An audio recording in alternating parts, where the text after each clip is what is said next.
Okay, I'm right outside the Disneyland Fire Department. And right upstairs is actually the apartment where Walt Disney actually stayed when he was here. It is a relatively very small apartment. They always have a light left on up there, and it was left exactly the way he left it after he died. They say that it's supposedly haunted, but that was where he stayed when he was actually here at Disneyland himself. So now I actually did start building another one, a larger apartment right over the Pirates of the Caribbean, which is where we're going to go to next. Okay, I'm here on New Orleans Square, and right above the Pirates of the Caribbean is the Dream Suite, which actually is the additional apartment that Walt Disney was actually constructing. So that is where, I don't know if his family ever stayed there. It's much bigger than the one over the fire station, but just to let you know, that's what that was intended for. Now I believe it holds a lot of the original artwork and images from a lot of the Disney movies.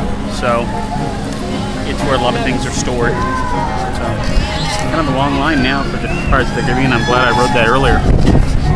Yeah, I got here at 8 o'clock and I rode the Haunted Mansion twice, Pirates of the Caribbean once, Indiana Jones, and then Ghost Galaxy, and then it was like 10 o'clock. So, you know, that in 2 hours, and now it's like, well, do I want to wait in line? I don't know. This is actually Lafitte's anchor, which is actually said to be from his ship that he used in the Battle of New Orleans in 1815. So, we're right outside the Matterhorn, and interesting about this is that, man, I know if there actually is a basketball court up in the top. And it's not a full basketball court, but it lets the people actually used to sit there and climb the Matterhorn, you know, just for, you know, I guess decoration's sake. You had a place to actually rest, cool down, to just take it easy. It was put up there by one of the actual climbers, so. And Vlade Divac has actually been up there to shoot hoops. So, just something interesting to know. Okay, right outside the Blue Bayou restaurant, right outside the exit to the Treasure of the Pirates of the Caribbean is right over here, is Club 33. It's very nondescript. It's basically a secret club, a private club that actually has a 4-year waiting list and costs tens of thousands of dollars to actually participate in. So it's very exclusive, has very, you know, fine dining. It actually even has wine that was actually developed and bottled by Fess Parker, Davy Crockett. So it's very exclusive and not very well known. Like I said, it's very nondescript. It's just one door, and it leads to the upper part up here. So above the Blue Bayou restaurant. Okay. Cinderella's castle is actually built on the same design of Neuschwanstein, Mad King Ludwig's castle in Bavaria. I think it's Bavaria. I'll have to check on that. Don't quote me on that one. I think that's right. But Disneyland is also home to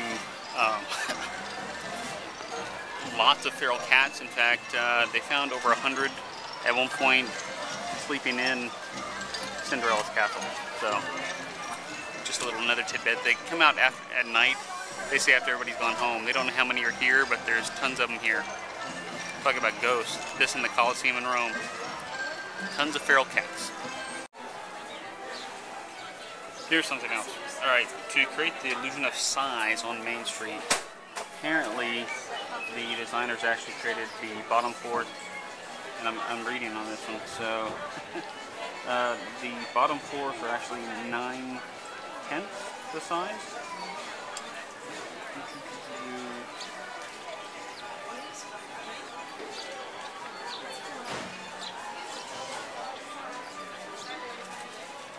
Second floors are said to actually be 7/8, and the third floor 5/8. Basically, you know, getting smaller as they go up to just create the illusion of that they're higher up than they are and they're bettering out.